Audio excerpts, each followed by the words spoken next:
Esta decisión responde, como le estoy diciendo, desde el punto de vista técnico y militar, a que había un acuerdo, que en ese acuerdo había unas misiones determinadas y que en este momento hay una decisión del grupo de combate Abraham Lincoln de dirigirse hacia una misión que no estaba previsto en el acuerdo que se había firmado.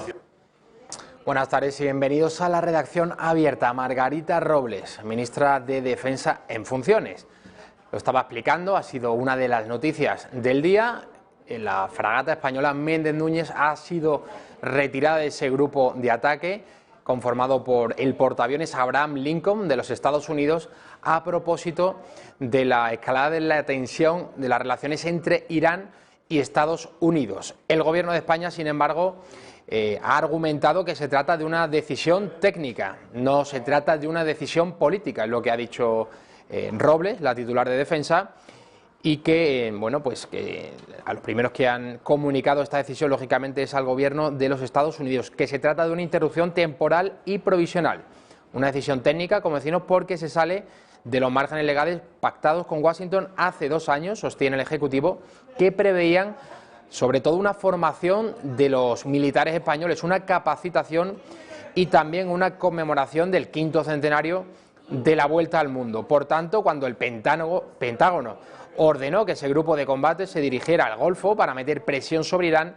fue Estados Unidos quien cambió los términos. Esa es la versión del gobierno de Pedro Sánchez. Así que España simplemente reaccionó, según Margarita Robles, como habría podido hacer ante cualquier cambio de los objetivos pactados.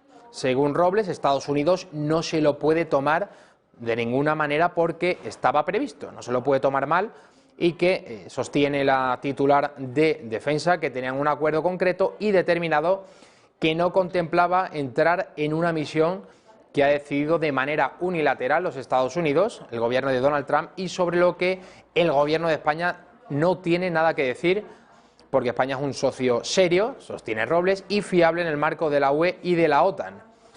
Bueno, tampoco ven motivos para la fricción el gobierno de Pedro Sánchez, que le quita importancia, que le quita hierro al asunto, y que la fragata española Méndez Núñez ha sido retirada, como decimos, según la versión del gobierno, sencillamente por cuestiones técnicas. Esto en cuanto a la crisis que está teniendo lugar entre Irán y Estados Unidos. Irán, recordemos, un socio fundamental de Rusia desde hace muchos años, desde que estábamos en la Guerra Fría, desde que había 2 bloques diferenciados en el mundo capitalista, Estados Unidos, el mundo soviético comunista de la Unión Soviética. Irán, aunque Rusia ya no sea la Unión Soviética, ha seguido siendo un gran aliado todos estos años. Es verdad que cuando Donald Trump iba, antes de ser presidente del gobierno, todos los analistas decían que si llegaba a la Casa Blanca, Estados Unidos se acercaría mucho más a Rusia, que iban a mejorar esas relaciones con Vladimir Putin y que, por tanto, eso también iba a mover el siempre complicado tablero geopolítico en Oriente Próximo. Irán con Rusia y Arabia Saudí tradicionalmente ha sido el socio de los Estados Unidos. Vamos ahora con asuntos de la propia actualidad política, la recta final de la campaña de las elecciones autonómicas, municipales y europeas. Próximo 26 de mayo, nuevamente los españoles tenemos una cita con las urnas, a menos que usted no quiera votar porque considere que ningún partido de los que se presenta le representa a usted. Pero la mayoría de los españoles, subiendo la participación en las pasadas elecciones generales del 28 de abril, sí que acudieron a las urnas, en esa ocasión para darle la victoria de manera holgada al Partido Socialista que preside, que lidera en estos momentos Pedro Sánchez. Por cierto, el presidente del Gobierno en funciones ha dicho lo siguiente, convencido y confiado, por supuesto, por las encuestas y sobre todo por el resultado electoral del pasado día 28. Y como el pasado 28 de abril, el 26 de mayo, la pregunta sigue siendo la misma. El 28 de abril era si queríamos un país que avanzara o que retrocediera. Y el próximo 26 de mayo es la misma pregunta. Si queremos que nuestros concellos, que nuestra autonomía, que nuestra Europa avance o retroceda. Es que uno ve encima lo que hay enfrente, a la derecha y en sus 3 siglas, el uno está viajando al centro de la Tierra. El otro está empeñado en adelantar al PP por la derecha. Y el otro está que si sube o baja, imagino que del caballo. Sus señorías poco a poco van recogiendo sus actas en el Congreso de los Diputados y en el Senado, Cámara Baja y Cámara Alta. Hoy le ha tocado el turno a Santiago Abascal, el presidente de Vox, que acudía a la carrera de San Jerónimo a recoger su acta como diputado, es decir, Vox ya, después de la travesía por el desierto, va a entrar de manera definitiva en el Congreso de los Diputados. Lo va a hacer con 24 escaños. Estos son imágenes de esta misma mañana. Abascal llegaba al Congreso, le hacían entrega del acta y de ese maletín que todos los diputados, los 350 diputados que tienen las Cortes Españolas, pues van a recibir en los próximos días. Según ha publicado, por cierto, el diario El Español, nadie, y repito, el diario El Español es el que mantiene esta versión, nadie quiere sentarse en la Cámara Baja, en el hemiciclo, al lado del grupo parlamentario de Vox. Veremos si los envían al gallinero. Es verdad que es el último partido que ha llegado al Congreso, lo ha hecho con 24 escaños. Recordemos lo que sucedía con Podemos hace 3 años, con 71 diputados. En un primer momento PSOE y PP pactaban enviarlos al gallinero, pero Pablo Iglesias montó un circo, protestó y finalmente el reparto de los escaños, pues hay que decirlo, fue más equitativo. Es verdad que a Podemos lo habían enviado al gallinero de manera injusta porque tenía 71 diputados, 71 escaños, y quiera o no, pues tampoco había tanta diferencia con los 84 del señor Pedro Sánchez, del Partido Socialista. Según El Español, como decimos, ninguna fuerza parlamentaria quiere estar al lado de Vox. No sabemos si los van a enviar al gallinero, donde se sienta, por cierto, los señores de Bildu, donde se sienta Rufián, pero en cualquier caso, y esto es anecdótico, lo más importante es que se va a escuchar la voz, las propuestas del partido de Abascal, se va a acabar ese rodillo ideológico, la hegemonía cultural progre y muchas cuestiones que en los últimos años no han tenido respuesta porque todos los grandes partidos están más o menos de acuerdo. Es verdad que con algunos matices ahora se van a empezar a hablar de cuestiones como la ley de la memoria histórica, como la ideología de género, como la hegemonía feminista y como tantas otras cuestiones que este partido sí discute a esa hegemonía que tiene el Partido Socialista, no solo en escaños, sino sobre todo en ideas, y también respaldados, cómo no, por el gran apoyo mediático, el soporte mediático que desde hace décadas viene a repetir todas estas consignas que se van lanzando desde esos partidos de la izquierda que finalmente el PP no ha discutido nunca, sino que ha ido asumiendo resignado, pero siempre asumiendo y agachando la cabeza. Abascal no ha hablado, por cierto, cuando ha ido a recoger el acta, pero sí lo ha hecho Javier Ortega, secretario general de Vox y, por cierto, candidato a la alcaldía de Madrid. Denunciamos el Madrid Central como una de las grandes mentiras de la política sectaria de la alcaldesa Carmena. Y además que fue propuesto, que fue programado y que fue estudiado en la época de Gallardón y en la época de Ana Botella. Vox dice no al Madrid Central. ¿Por qué es una gran mentira? Se nos está diciendo que el Madrid Central se ha abierto para acabar con la contaminación. Pero por favor, no nos trate a los madrileños como si fuéramos estúpidos. La contaminación, aunque tú cierres un barrio, la contaminación se mueve, es el aire que está contaminado. Y si tú cierras el Almendra Central de Madrid, lo que haces es que colapsas los barrios del exterior. A propósito de Madrid, mañana es San Isidro, su patrón, día de fiesta, pero nosotros seguiremos aquí, tendremos programación normal y aprovechamos también para recordarles que hoy, día 14, comienza la Feria Taurina. Si ustedes tienen una tarde libre, acudan a la Plaza de las Ventas a seguir la feria. Yo no voy a decir la más importante, porque a mí me tira más la de Sevilla, pero la más importante mediáticamente sin duda que es la de Madrid y es la más larga. 34 tardes van a tener los madrileños para acudir a corridas de toros, algunas de rejones y también novilladas. 34 tardes de manera ininterrumpida. A partir de hoy y mañana, día de San Isidro, el patrón. Núñez Feijóo, no es ningún secreto que el presidente de Galicia no es amigo personal de Pablo Casado, actual presidente del PP, con todo su derecho, con todas las de la ley, porque el pasado verano derrotaba en unas primarias a doña Soraya Sáenz de Santamaría. Desde entonces, Núñez Feijóo y otros varones han estado mirando con recelo todo lo que acontecía en Génova 13 y, lógicamente, los malos resultados de las últimas generales, donde el PP bajaba de 137 a 66 escaños, pues ha cundido el nerviosismo, ha suscitado mucho nerviosismo en las filas populares, algunos ya moviendo la silla a Pablo Casado. Eso provocó que Casado cambiara de discurso de manera radical, de tender la mano a Vox y a Santiago Abascal ofreciéndoles entrar en el gobierno. Unos días después tildaban a Vox de ultraderecha. Núñez Feijóo, que acudió, recordemos, a esa foto de Colón, que él dice que es un error que el PP hubiese acudido a la manifestación contra Pedro Sánchez, que estuvo Ciudadanos, estuvo Vox y estuvo también su partido. Núñez Feijóo, que en un primer momento no quiso ir, finalmente acudió. ¿Recuerdan aquella multitudinaria concentración? Decenas de miles de madrileños llenando la emblemática Plaza de Colón, denunciando la cesión, los devaneos de Pedro Sánchez con el separatismo.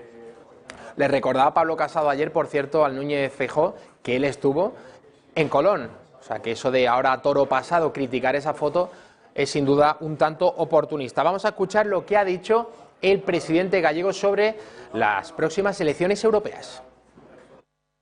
Queridos amigos, en Europa no se puede ir con eslogans, ni se puede ir con chascarrillos, ni se puede ir con caricaturas. No, no, no. Que no se puede ir con caricaturas, dice el señor Núñez Feijóo. Pablo Casado, presidente del PP. Cada vez más, por cierto, el tema de los ocupas está en auge en muchas ciudades, en las grandes ciudades. Sabemos que estos grupos de ocupas están al tanto de las viviendas que se quedan vacías y que en cuanto pueden las ocupan y tienen el respaldo no solamente de algunas leyes, sino de algunos partidos políticos que están de verdad a favor de los ocupas y en contra del propietario. Pues Pablo Casado, presidente del PP, promete una ley antiocupas. Nosotros, además de preocuparnos, nos ocupamos. Y por eso yo quiero anunciar que nada más constituirse las Cortes, vamos a pedir que se tramite la ley para limitar la ocupación, para prohibir la ocupación de edificios que ya habíamos registrado la pasada legislatura. Fijaos, hasta ahora lo hemos dado en el enfoque de la protección del propietario, del arrendador, lo cual es muy importante, por supuesto. No hay un Estado democrático libre en el que no se defienda la propiedad privada. Irene Montero, la portavoz de Unidas Podemos, o portavoza, ya no sabemos cómo denominar el cargo, que esta señora, que todos sabemos que ha llegado por méritos propios a ejercer este cargo dentro de la formación de Pablo Iglesias, también ha tomado acta de diputada esta misma mañana en el Congreso de los Diputados y ha enfriado, por cierto, las expectativas del PSOE sobre la mesa del Congreso. Aún no está determinada de manera definitiva esa mesa del Congreso y en Podemos quieren seguir con la negociación. Vamos a verlo. Están en marcha esas negociaciones, cuando estén cerradas creo que van a ser las primeras en saberlo y bueno, yo tengo buenas sensaciones, pero lo dicho, de momento estamos en ello y cuando haya alguna noticia pues serán las primeras en saberlo. José Manuel Villegas, secretario general de Ciudadanos.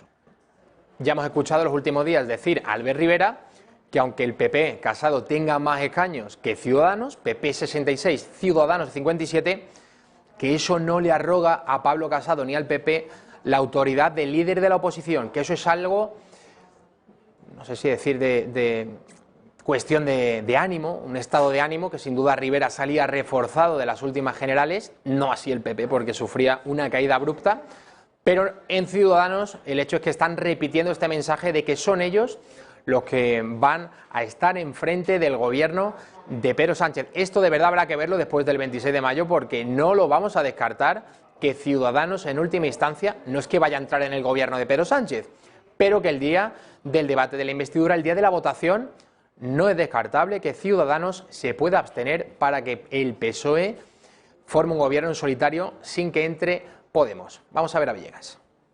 Oposición al gobierno Sánchez-Iglesias, oposición a las barbaridades que nos quieran presentar y propuestas en positivo, propuestas para mejorar la vida de los españoles. Lo vamos a hacer desde el Congreso y seguro que también lo vamos a hacer desde los gobiernos autónomos y de las comunidades autónomas y los gobiernos municipales después de las próximas elecciones. También va a ser importante la presencia y el liderazgo de Ciudadanos en esos gobiernos, gobiernos de las comunidades autónomas, gobiernos de los principales municipios de España, desde donde se pueden hacer también muchas políticas para contrarrestar las malas políticas del gobierno Sánchez y Iglesias. José Luis Martínez Almeida es el candidato del PP al Ayuntamiento de Madrid. Anoche estuvo en esta casa, en El Gato al Agua, y entre las muchas cosas que José Javier Esparza le preguntó, estaba claro que iban a tratar en el PP, y en concreto su candidato, de hablar de la fragmentación del voto útil, de cómo están las cosas en la derecha. Vean. Lo que es cierto es que estas elecciones dependen de la movilización. Tengo claro que la izquierda se va a volver a movilizar. Tengo claro que la izquierda, Madrid va a ser la joya de la corona y puede ser un golpe de gracia en ese proyecto hegemónico que ellos pretenden establecer en España. Pero todo va a depender de que nosotros nos movilicemos, porque igualdad de movilización gana el centro derecha. Eso tengámoslo claro todos. Es decir, que si el único modo en que el centro derecha puede no gobernar la Ciudad de Madrid es que los nuestros se queden en casa. Y yo creo que eso es algo que ningún partido, no estoy hablando solo del Partido Popular, yo animo a votar al centro derecha, por supuesto al Partido Popular, porque creo que es la fuerza que debe ser mayoritaria en ese ámbito. Pero lo que sí digo es que no se quede nadie del centro derecha sin votar el 26 de mayo, porque ese es el principal peligro que tenemos para que Manuela Carmena siga siendo alcaldesa. Apela a la movilización Martínez Almeida, y en esta ocasión también le preguntaban al candidato del PP al Ayuntamiento de Madrid sobre la crisis de su partido. ¿Qué está pasando en el PP? Es cierto que cualquier persona que votó al centro derecha en las últimas elecciones generales no salió contenta del resultado. Oye, los peores los del Partido Popular, yo eso no lo niego, ni me voy a quitar ningún tipo de culpa ni ningún tipo de autocrítica, pero es cierto que cualquiera que votara a los partidos del centro derecha esperábamos que Pedro Sánchez no siguiera 4 años de presidente del gobierno. Y por tanto, ahora lo que nos estamos jugando, yo pongo un ejemplo, ¿qué hubiera sido de Madrid si con José Luis Rodríguez Zapatero no hubiera habido un gobierno del Partido Popular con políticas de centro derecha liberal? Hay que reconocerlo que después del 28 de abril va a haber un efecto sobre las elecciones del 26 de mayo y eso lo tenemos que aceptar. Y yo digo que en el resultado que tuvimos en la Ciudad de Madrid hay motivos para la frustración, porque es cierto que perdimos 300.000 votos, 70.000 se nos fueron a Ciudadanos y 230.000 se nos fueron a Vox, pero también hay motivos para la esperanza. En primer lugar, que fuimos la fuerza más votada en la Ciudad de Madrid y en segundo, del centro derecha. El PSOE fue muy votado, pero fuerza. Y en segundo lugar, vuelvo a insistir en la misma idea. Nosotros sacamos en la Ciudad de Madrid prácticamente 900.000 votos. La izquierda sacó 720.000, es decir, sacamos 180.000 votos más que la izquierda. Hoy el Tribunal Supremo ha rechazado suspender el juicio contra los golpistas catalanes que están sentados ante el tribunal que preside Manuel Marchena, pero sí que ha dado luz verde a que los diputados, tanto del Congreso como del Senado, puedan recoger el acta, los diputados electos en las pasadas elecciones. Veíamos como hace unas semanas el Constitucional daba luz verde también a que Puigdemont se pudiera presentar a las elecciones del 26 de mayo, es decir, a las europeas. Hoy, por cierto, quien ha llegado a Gerona, procedente desde Bélgica, Josep María Matamala, senador de Junts per Catalunya. Este señor que está allí con Carles Puigdemont, pues ha llegado esta misma mañana a aeropuerto de Gerona para tomar posesión de su acta como senador. Vamos a escuchar las declaraciones del señor Matamala al poner un pie en España. Moltes gràcies a tota la gent que seu aquí, que m'heu donat suport durant aquest temps. És un sentiment agradós perquè jo vinc sol, no hauria de venir sol. És una injustícia que el president i els altres exiliats no siguin aquí, que encara hi hagin presos polítics. I amb la meva condició ara de senador, el que lluitaré és perquè es retorni aquesta normalitat democràtica y para asolir la independencia.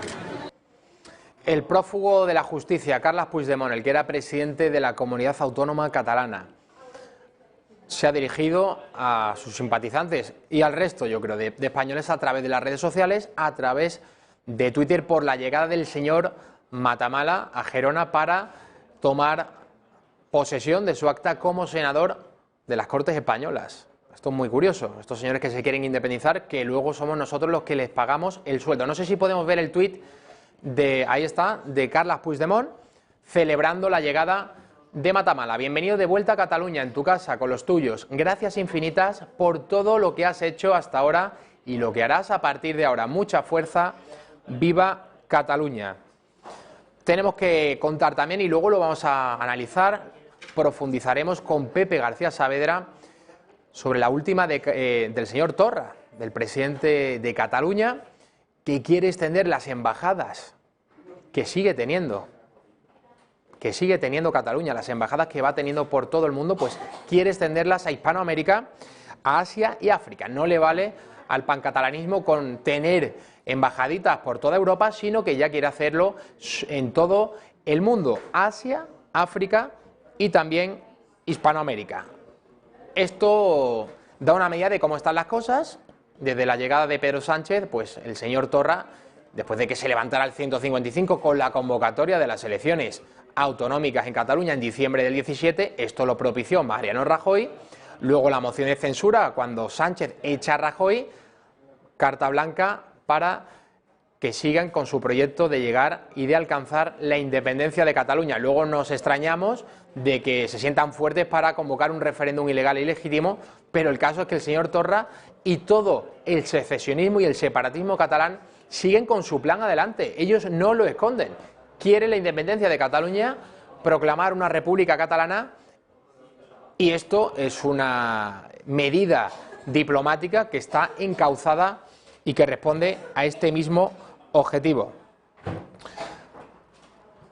Vamos a... no sé si tenemos ya lista la entrevista que Rocío Monasterio ha concedido al diario El Confidencial. Rocío Monasterio, que es candidata de Vox a la Comunidad de Madrid, ha tratado, entre otros asuntos, sobre inmigración, sobre el problema también del top manta y la división del voto. Vamos a verlo. Lo que hay es mucho votante que se ha sentido estafado por otros partidos. Lo que quieren los madrileños y lo que quieren los españoles es que no se les engañe, que no se den virajes de programa en 72 horas, que cuando votan a alguien no les estafen y que les cambien la estrategia cuando dicen que eran de pasen al centro y del centro a la derecha al centro, y que si voy a pactar con los socialistas, que si no voy a pactar. Hay que acabar con los manteros. ¿Por qué? Porque es una injusticia para que cumple.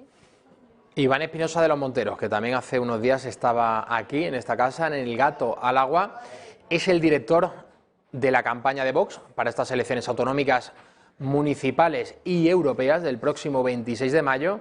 Ha respondido al señor Errejón a través de las redes sociales, de Twitter, de la siguiente manera: lo que seguro que nadie quiere para España son las recetas fracasadas tuyas y de tu partido que habéis aplicado en Venezuela. Por cierto, a ver si te estrenas currando en algo, que los trabajadores están hartos de manos blanditas como tú diciéndoles lo que tienen que hacer. Errejón había, bueno, pues caricaturizado una propuesta de Vox diciendo que España no es Milwaukee.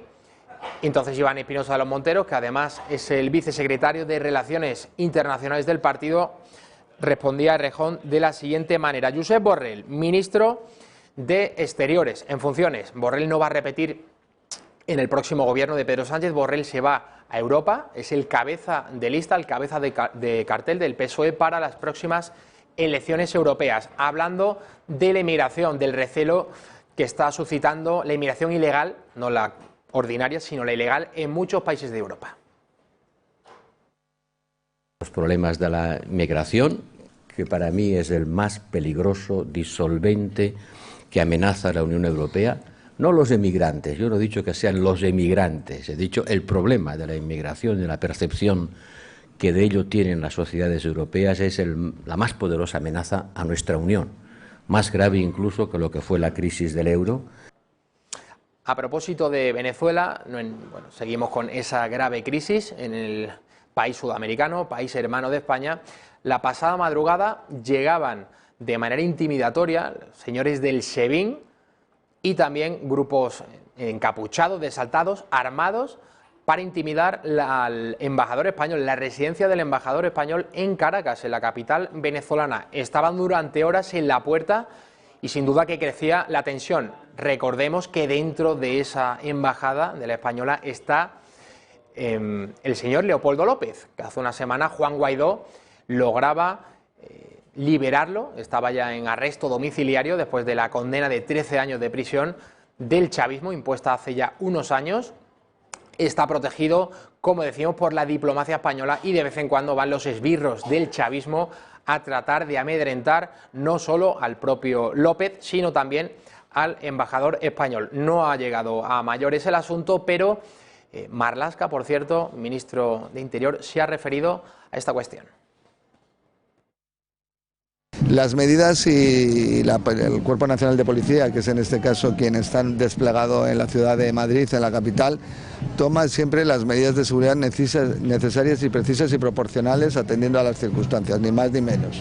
Con lo cual, en esa circunstancia del día 21, que es la constitución de las Cortes Generales, no es quienes van a integrarlas necesariamente, sino hay que valorar lo que es la constitución de las Cortes Generales, con lo cual se adoptan las medidas de seguridad precisas y necesarias para que sea en esta legislatura, pero también como en las anteriores, una jornada de tranquilidad plena, y así va a ser.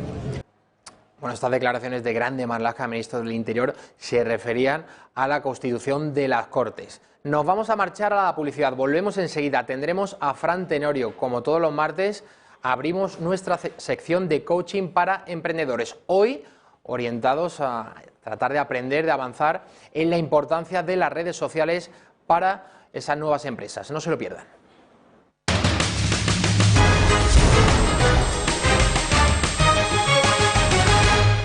Coaching para emprendedores con Fran Tenorio. Muy bienvenido. Gracias, Gallardo. ¿Qué traemos hoy? Creo que vamos a profundizar sobre la importancia de las redes sociales. Efectivamente, vamos a hablar sobre las redes sociales, su importancia para las empresas, cuáles son las más idóneas dependiendo del servicio o producto que ofrezcamos y, sobre todo, a qué mercado nos dirigimos. Vamos a decidir cuál es la red más idónea para nuestra empresa. Bueno, la primera pregunta fundamental. Todo el mundo quiere saber qué son las redes sociales. Fran, ¿cuál es la definición que habría que hacer? Pues las redes sociales son sitios de Internet formados por comunidades de individuos con intereses y actividades en común, como por ejemplo puedan ser amistad, parentesco, trabajo, ocio, que permiten el contacto entre ellos y de manera que se puedan comunicar e intercambiar información. En el mundo, Javier, hay 3.500 millones de usuarios de redes sociales, es decir, casi el 50% de la población mundial. Sí, sí. En España estamos por encima de la media, somos el 54% de los habitantes los que estamos en redes sociales y un dato curioso es que utilizamos de media 1 hora 40 minutos por persona, frente a otros países como México, por ejemplo, que usan 3 horas y media al día por cada usuario. Yo no sé si estoy en 3 horas y media, pero desde luego que en 1:40 no estoy en más de 1:40. Yo estoy en Twitter porque creo que es la red social de los periodistas. Sin duda es la red social donde te informas, donde sigues a otros periodistas, donde están todos los grandes medios de comunicación para dar las últimas horas. Las otras redes sociales yo no las trabajo, pero Fran, ¿cuáles son las funciones? Porque no solamente está la de informarse o acceder a pues los análisis de los grandes medios, hay otra gran variedad de funciones en las redes sociales. Pues mira, los objetivos de las redes sociales en un principio y de forma global es conectar a personas. Las hay que son para intercambio de multimedia, de archivos, ficheros, fotos, vídeos. Hay foros de debates, hay foros de ideas, foros políticos, foros de cocina, de opinión. Hay redes de consumidores muy importantes, ahora las veremos, de compras en línea y pasatiempos. Recordamos la cantidad de usuarios que tienen ciertos juegos de ciertas consolas que son millones en el mundo y ocios y contactos personales. Quiero abrir un negocio y de qué manera las redes sociales me pueden ayudar a que mi negocio salga adelante. Bien, hemos preparado una diapositiva donde nos explica los beneficios de las redes sociales en la empresa. Y estas son las siguientes. En un principio, la investigación del mercado. Vamos también a tener un reconocimiento de la marca. Vamos a hacer el desarrollo de las relaciones entre personas y empresas. Vamos a tener el servicio al cliente. Hay muchas empresas, ahora veremos cómo utilizan ciertas redes sociales para atender, responder a los clientes en sus quejas o en sus preguntas. Por supuesto, vamos a encontrar nuevos clientes, tema importantísimo que nos interesa hoy de cara a nuestros emprendedores. Una de las cosas, de los beneficios que tiene también las redes sociales es que recibe la información en el momento. Te adelantas a tus competidores porque sabes lo que están haciendo, sabes lo que promocionan, sabes los precios de sus productos. Otro beneficio importante es que vas a dirigir tráfico hacia tu web, a la web empresarial, ya que dentro de la red social vas a poder publicitarlo y te vas a llevar a gente a tu red. Y, por supuesto, en comparación a otros medios de publicidad, es un bajo coste. Hemos analizado las principales funciones de las redes sociales, los beneficios que pueden aportar a nuestra nueva empresa, pero ¿cuáles son las principales redes sociales? Vamos a hablar de las redes sociales concretamente. La primera sigue siendo Facebook. Facebook es la red ahora mismo que cuenta con más usuarios, 2.200 millones de usuarios activos. En España somos 18 millones de usuarios activos al mes y en España el 80% de las empresas tienen una página en Facebook. El porcentaje de hombres y mujeres en esta red es prácticamente al 50% y las audiencias en cuanto a edad de esta red está entre 35 y 54 años, aunque también por mucha gente joven, ¿no? Tenemos un dato importante y es que el 67% de los usuarios de Facebook tienen un ingreso anual de entre 18.000 y 55.000 euros al año. Y algo que hace 5, 6, 7 años se veía venir es que ahora mismo el 87% de los usuarios de Facebook acceden a esta red mediante el teléfono móvil. ¿Cuál es la red social que ha crecido más, Fran, en los últimos tiempos? Hablas de Facebook como la principal red social, donde están las grandes empresas. Mark Zuckerberg es, yo creo que de las personas más influyentes del mundo, sin ninguna duda, un entusiasta, por cierto, del globalismo. ¿Cuál sería la red que ha crecido más? Permíteme, antes de llegar a la red que ha crecido más, que diga para qué sirve realmente esta red Facebook que no hemos terminado de comentar. Sirve para generar relaciones de una forma más dinámica con los clientes. Se pueden utilizar, como hemos dicho, como una extensión de las webs de las empresas y sobre todo vamos a construir una marca con la comunidad, la vamos a compartir con la comunidad de Facebook. Hay una serie de herramientas en Facebook muy importantes que te permiten monitorizar la respuesta de tus clientes, de la gente que te sigue, por medio de los famosos likes, de los famosos me gusta y los comentarios. Vas a poder seguir cómo Facebook te puede ayudar. Facilita y ayuda a tener una amplitud grande para hacer networking.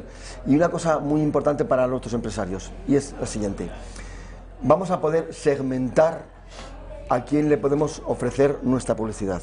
Por ejemplo, vamos a seleccionar hombres y mujeres de 25 a 35 años que vivan en la comunidad de Extremadura y que les gusten los animales y los viajes. Y solamente a ellos, esta es la facilidad de Facebook, por eso ahora os diré la cantidad que han facturado el año pasado, le puedes dirigir solamente a ese tipo de personas y no le va a aparecer a personas que no les interesa tu producto o tu servicio, y si es un negocio local, mucho más. En este orden de cosas, Facebook facturó el año pasado 40.000 millones de dólares solamente con esta publicidad. También hablaríamos de LinkedIn. La siguiente, LinkedIn. Sí, LinkedIn es la más profesional, ¿no? La profesional. LinkedIn, una bolsa de trabajo, LinkedIn, casi. Como dicen que se debe pronunciar. Inicialmente era una red donde los profesionales dejaban sus currículums, pero ahora ya está siendo una herramienta para que las empresas puedan publicar sus marcas y buscar nuevos clientes. Facilita las relaciones con las marcas más influyentes de la empresa. Como en esta diapositiva vemos que en el mundo ahora mismo hay 610 millones de usuarios en LinkedIn. Concretamente en España somos 11 millones. En todo el mundo el 59% son hombres y el 41% son mujeres. Aquí la edad es un poquito más alta, entre 25 y 54 años. Y bueno, pues España se encuentra entre los 15 primeros países. Como veis en la diapositiva, podemos hablar de que en Estados Unidos hay 160 millones de usuarios de esta red. India, China 45 millones, India 55 millones, en fin, Reino Unido 26 millones, es la red profesional más importante. ¿Para qué sirve LinkedIn? Sirve para, ahora, hoy sirve para buscar nuevos clientes y facilitar las relaciones más influyentes con nuestra empresa, para crear círculos de contacto y para dar a conocer nuestra empresa y obtener información relevante por medio de los grupos que se crean en LinkedIn. La siguiente es Twitter, como decía, la única que yo conozco en profundidad, la que utilizamos todos los periodistas. Esta es más especializada, quizá aquí predomine más el intercambio de información. Efectivamente, más política, ¿no? Además. Viendo tu estudio previo, el estudio previo que has hecho hace unos minutos de la actualidad política, has hablado, en los últimos 10 minutos has hablado 3 veces de Twitter, y ahí es donde se está utilizando, los políticos están utilizando esta red que ahora mismo llega a 500 millones de usuarios en todo el mundo.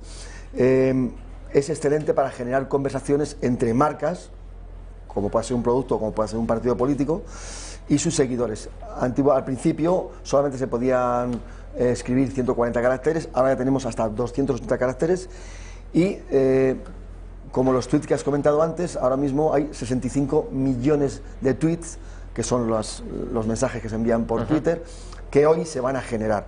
Y la gente, los usuarios buscan, hacen hasta 800.000 peticiones al día de información en Twitter. La audiencia en Twitter, curiosamente, no sé si lo sabías, es mayor de mujeres que de hombres. Aquí hay un 62% de hombres, de mujeres, y un 38% de hombres. El 71% de los usuarios oscila entre los 25 y 54 años y el 63% de usuarios de esta red ganan entre 18 y 55.000 euros al año. ¿Para qué sirve Twitter? Además de lo que ya hemos visto, sirve para las empresas que no tienen mucho tiempo pero que tienen que estar en la red, con un comentario con máximo 280 caracteres y una fotografía o un vídeo mejor, puedes hablar de tu empresa y darlo a conocer. Importantísimo para nuestros emprendedores, sirven para saber lo que está haciendo tu contrincante, tu competición, permitiendo dar respuesta directa incluso hasta tus clientes. Existen muchas firmas que tienen sus community manager respondiendo las quejas de los usuarios. Hay un ejemplo pues cerca de aquí, por ejemplo en la Comunidad de Madrid, Cercanías de Renfe ha creado una plataforma en Twitter donde los usuarios, si se dan de alta, van a recibir información de los estados de cada línea que ellos les pueda interesar. Y realmente pues es un servicio muy directo y muy cercano. Siguiente red social, Instagram.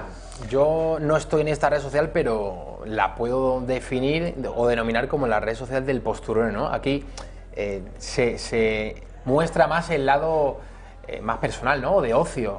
¿Y qué has descubierto en los últimos meses? ¿Alguna publicidad entre medias? ¿Alguien que te va metiendo algo? Es decir, todo empieza con una utilidad, como vimos que LinkedIn empezaba con currículum. Aquí empezó como una red que estaba destinada a ofrecer y a poder intercambiar fotografías, vídeos, para el postureo que dice Javier. Es la que está de moda. Pero ya ahora mismo está en el grupo de los 1.000 millones de usuarios. O sea, que dobla a Twitter, por ejemplo. Efectivamente, ahora mismo dicen que es la red del futuro. Hay mucha gente que dice que Facebook se va a acabar. ¿Ah, sí? Bueno, yo ahora mismo no lo veo todavía. Aún no queda mucho para eso. Queda mucho porque tiene muchísimo negocio y muchísimo futuro. Pero Instagram pues parece ser que es la red que en el futuro más va a estar en línea. Las otras redes que están en el grupo de los 1.000 usuarios son Facebook, WhatsApp y Messenger. Y estas redes tienen algo en común, es que son todos del mismo dueño, son todos de Mark Zuckerberg, son todos de Facebook. Como hemos dicho, se creó para una cosa y ahora es para otra. Facebook compró Instagram por $1.000 millones en el año 2012. Tuvo buena vista. Tuvo buena vista Zuckerberg ahí. Sí, como todo lo que hace, ¿no? Al principio, como hemos dicho, era una red que inicialmente se dedicaba al cambio de fotografías. De hecho, ahora mismo se contabilizan 20.000 millones de fotografías en esta red. ¡Qué barbaridad! Y todas accesibles. Lo bueno que tiene esta red es que tiene una audiencia muy concreta, que luego hablaremos de edades y redes. ¿Qué otras redes, Fran, son importantes? Vamos a seguir hablando de redes. Por supuesto, una red muy importante que está creando además puestos de trabajo es YouTube. En YouTube es una red de intercambio de vídeos con 1.900 millones de usuarios. Pregunta, ¿la compró Google, YouTube? Efectivamente, YouTube lo compró Google. También podemos hablar de Pinterest con 300 millones de usuarios. Es una plataforma que permite a los usuarios crear y administrar en tableros personales temáticos colecciones de imágenes como eventos, intereses, hobbies y mucho más. También Tumblr. Tumblr tiene 190 millones de usuarios, es una plataforma de microblogueo, que son pequeños comentarios, pequeños blogs, pequeñas informaciones, que permiten a los usuarios publicar, como digo, textos, imágenes, vídeos, enlaces y citas y audio. Por supuesto, no podemos olvidar WhatsApp, que ya poco a poco va a ir entrando publicidad en WhatsApp. Se puede considerar como una red social, aunque la tenemos en el bolsillo, que fue comprada por Facebook, qué curioso, en 2014 por 19.000 millones de dólares. Como objetivo, el objetivo que tenía esta compra es ayudar a Facebook a tener estos 2.200 millones de usuarios que tiene ahora. Y el Messenger de Facebook, que ya hemos hablado de él, también se puede considerar como una red social. Fran, en función de la edad y del público, ¿cuáles son las redes sociales idóneas para nuestro negocio? Este es el quid de la cuestión. Tenemos todas estas redes que hemos hablado de ellas. Yo tengo un producto al cual me tengo que dirigir.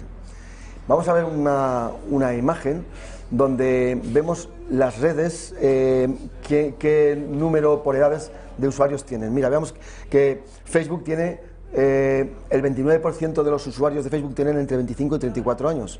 Instagram, el 37% están entre 16 y 24 años. YouTube, 31% 16 a 24 años. Twitter, Pinterest, 31-34%. También para jóvenes, 16 a 24 años están Tumblr y LinkedIn, un poquito más mayores, como hemos dicho hace un momento, 32%. Es decir, que las redes sociales para los más jóvenes hoy serían Tumblr e Instagram. Las redes sociales para adultos serían YouTube, Twitter y Pinterest. Y para ya los un poco más mayores, un poco entrados en años, Facebook y LinkedIn.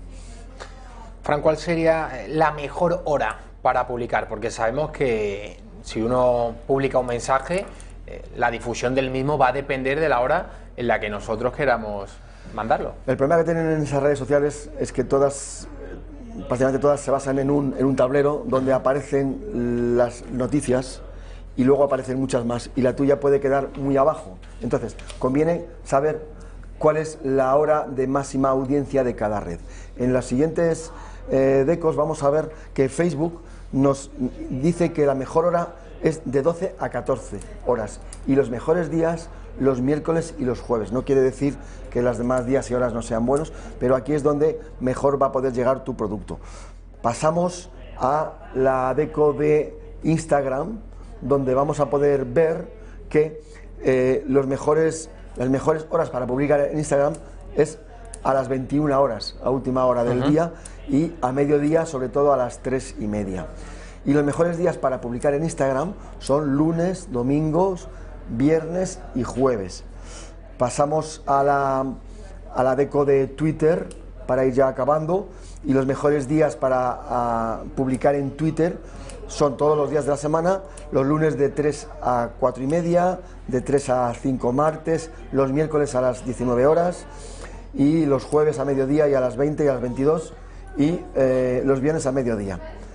Para finalizar, LinkedIn, los mejores días serían los martes, miércoles y jueves para LinkedIn, y mientras que las mejores horas para LinkedIn serían de 9:30 a 11 horas. Bueno, Frank, hasta aquí la sección de coaching para emprendedores, pero ¿qué tenemos esta semana en la agenda? Bien, en la agenda tenemos dos eventos muy importantes, por lo menos para mí lo son así.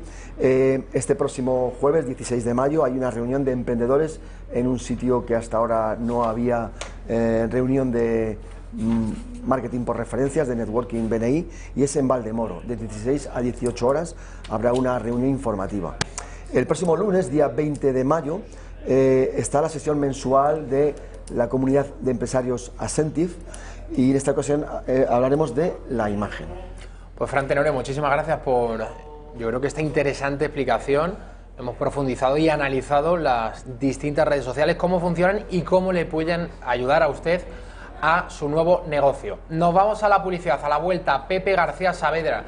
Vamos a tratar con él lo que ha acontecido esta mañana en el Tribunal Supremo, el juicio que se está celebrando contra los golpistas del 1 de octubre y también la decisión del propio Supremo de no suspender el juicio, pero sí de admitir, de dar luz verde a que los diputados electos que están ahora mismo en el banquillo puedan tomar posesión de sus actas en el Congreso y en el Senado. Volvemos enseguida.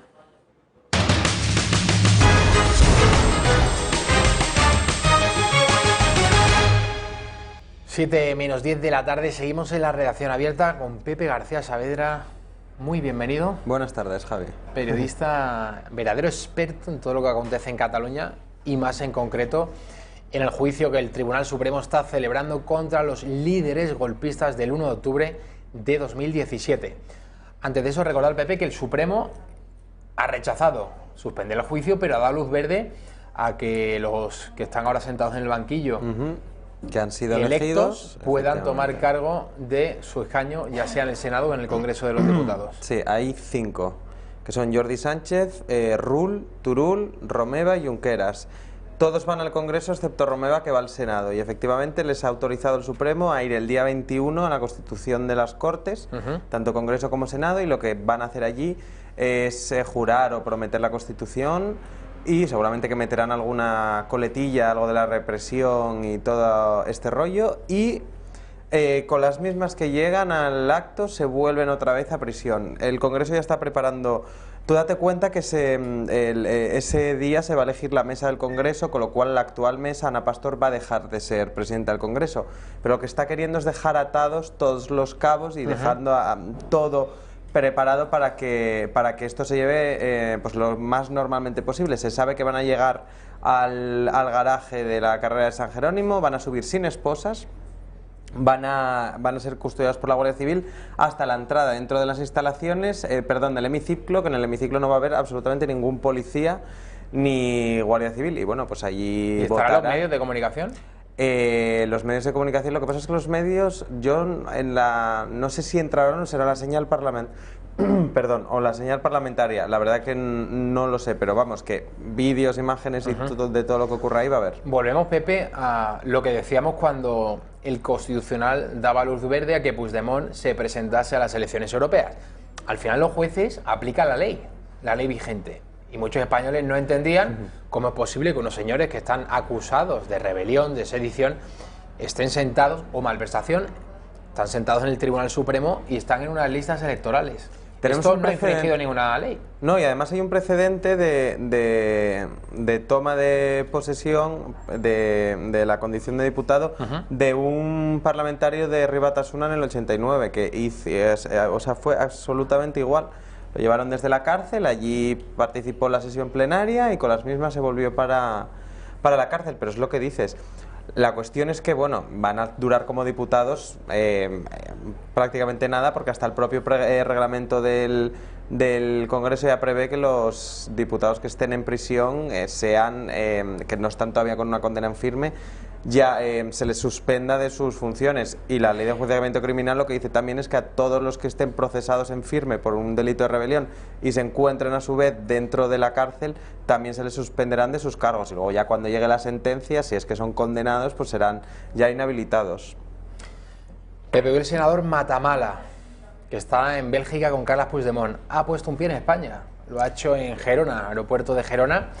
No tenía ninguna orden de detención, por eso ha venido, no se jugaba el pellejo, sí, no está la misma tesitura que Carles Puigdemont. Como Ana Gabriel, sí. Y ha venido a tomar posesión de acta de senador, el señor Matala. Vamos a escuchar el momento en el que se dirigía a los periodistas en el aeropuerto de Gerona. Bueno, ahora lo veremos, Pepe. Sí, lo que te decía es prácticamente que es igual que Ana Gabriel. Contra Ana Gabriel está únicamente imputada por desobediencia, y la desobediencia no conlleva cárcel, lo único que le pueden imponer es una multa. Y bueno, ya se ha ido a Ginebra y ya está con la tontería esta del exilio, y lo que hace esta gente pues es eso, engrosar un poco las filas en el supuesto exilio para dar un poco más de volumen al relato que tienen, pero vamos, que al final es una absoluta tontería. Como decías, este señor no se enfrenta a nada, está en Bélgica porque le da la real gana. El señor Matamala en el aeropuerto de Gerona. Moltes gràcies a tota la gent que seu aquí, que m'heu donat suport durant aquest temps. És un sentiment agradós perquè jo vinc sol, no hauria de venir sol, és una injustícia que el president i els altres exiliats no siguin aquí, que encara hi hagin presos polítics, i amb la meva condició ara de senador el que lluitaré és perquè es retorni aquesta normalitat democràtica y para asumir la independencia. Nos vamos ahora hasta el Tribunal Supremo, no en directo. Déjame decir un segundo una cosa de este lo señor. Que quiera, Pepe. Este señor es el que se fue con Puigdemont, al que estaban... Un hombre de máxima confianza del expresidente. Amigo de toda la vida, al que estaban investigando precisamente cuando salió en el maletero por ayudarle a salir de España. Y dicen, que no se sabe, dicen las malas lenguas que es uno de las personas que, al parecer este señor está bastante bien posicionado y es una de las personas que estarían pues financiando la tournée de Puigdemont. Pues no sería descartable. Oye, mientras lo pague él y no lo estemos pagando entre todos. Buena punta ahí, sin duda, Pepe. Quim Torra, lo comentamos anteriormente y lo ha publicado el Toro TV, donde José Antonio García Saavedra escribe cada día. Quiere, y no hay ningún secreto ni ninguna sorpresa a estas alturas de la película, quiere seguir abriendo embajadas con el consentimiento del Estado español que mira hacia otro lado. Bueno, y hay un matiz. En Hispanoamérica, en Asia y en África. Sabemos que en muchas ciudades europeas la Generalidad de Cataluña, la Comunidad Autónoma de Cataluña, tiene embajaditas que pagamos todos los españoles para que puedan seguir haciendo lobby de la independencia y de la República Catalana. Por cierto, que mañana Torra declara en el TSJ por el delito de desobediencia que se le acusa por no retirar los lazos amarillos en la campaña electoral. Sí, actualmente la Generalitat tiene 7 embajadas, delegaciones en el mundo. Hay una en Estados Unidos, en Nueva York, perdón, y el resto están por capitales europeas como puede ser Berlín, París, y la verdad es que no recuerdo más. Pero lo que tú dices, lo que quieres ampliarlo, con el 155 Mariano Rajoy fulminó todas estas delegaciones. Sí, hasta que ha llegado el nuevo presidente. Un par de meses, no, un mes y medio, porque las elecciones en Cataluña se celebraron en diciembre del 17 y Rajoy aplica el 155 a finales de octubre del 17. Sí, estamos hablando que un mes y medio, bueno, hasta la toma de posesión del nuevo gobierno. Claro, sí, porque durante Mariano Rajoy se mantuvieron cerradas las embajadas. Fue cuando llegó Pedro Sánchez cuando se empezaron otra vez a abrir poco a poco todas y se acabaron de abrir, de hecho, hace 2 semanas. Pero lo que decías, es cierto, el gobierno, hay ministras como la señora Montero de Hacienda y la señora Meritxell Batet, que es la de Administraciones Públicas, lo que se conocía antes a la función territorial, que no han puesto absolutamente ninguna pega a que sigan abriendo estas embajadas catalanas. Hay una noticia del Confidencial de hace muy pocos días en las que dice que si precisamente no se han abierto más embajadas catalanas ha sido por Josep Borrell, el ministro de Exteriores, que ha puesto el freno porque estos señores querían abrir más en Tallinn, en Estocolmo, y en Zagreb y en algún sitio más, y ha sido precisamente el ministro de Exteriores el que ha puesto el coto. De hecho le pega un poco de leña a sus compañeras ministras diciéndoles, oye, vamos a ver esto, porque es que lo que están haciendo es una usurpación de las funciones, de las competencias estatales, perdón, que la acción exterior, la cuestión internacional corresponde únicamente al Estado, y estos señores pues lo que están haciendo por fuera es contrariar esta competencia y esta acción exterior del Estado. Manuel Marchena, presidente de la Sala del Supremo, sigue dando que hablar, Pepe, en este juicio contra los líderes golpistas. Hoy se ha hartado, ¿eh? Hoy se ha hartado, ¿no? Hoy se ha hartado ya. Seguían acudiendo testigos que habían participado en el 1 de octubre, propuestos por la defensa. Y Manuel Marchena, a la mínima que le toca las narices, o se discute la legitimidad del propio tribunal, o se dice cualquier cosa que esté fuera de las preguntas de la propia abogacía del Estado o de la acusación popular, en este caso de Vox, pues Manuel Marchena interviene. Vamos a ver lo que ha sucedido hoy. El 1 de octubre pasé la noche con décimas, con fiebre. Vamos a ver. Sí. Pregúntele exactamente qué hizo el 1 de octubre en relación con lo que es la votación y demás. Sí. Porque si empezamos con las décimas... No, es para explicar que no estaba... Por favor, guarde silencio. Sí. Vamos mal, perdemos el tiempo. Yo el 1 de octubre aluciné. Usted no viene aquí y usted, si es jurista, si es profesora de filosofía, tiene que saberlo perfectamente. Usted no viene aquí para expresar o explicar al tribunal su grado de alucinación, su estado febril. Viene aquí exclusivamente a explicar qué fue lo que pasó. Usted va a contestar en castellano. Si no quiere contestar en castellano, esto es muy sencillo. Usted se levanta, asume las consecuencias legales de su negativa a contestar y hemos terminado. Si usted introduce cualquier elemento de debate o controversia sobre la decisión de esta sala, inmediatamente va a ser expulsado y asuma las consecuencias disciplinarias y penales que se pueden derivar de ello. Responda, por favor, a las preguntas de la señora Roig, que la ha propuesto como testigo. Don Manuel Marchena, el presidente de la Sala del Supremo.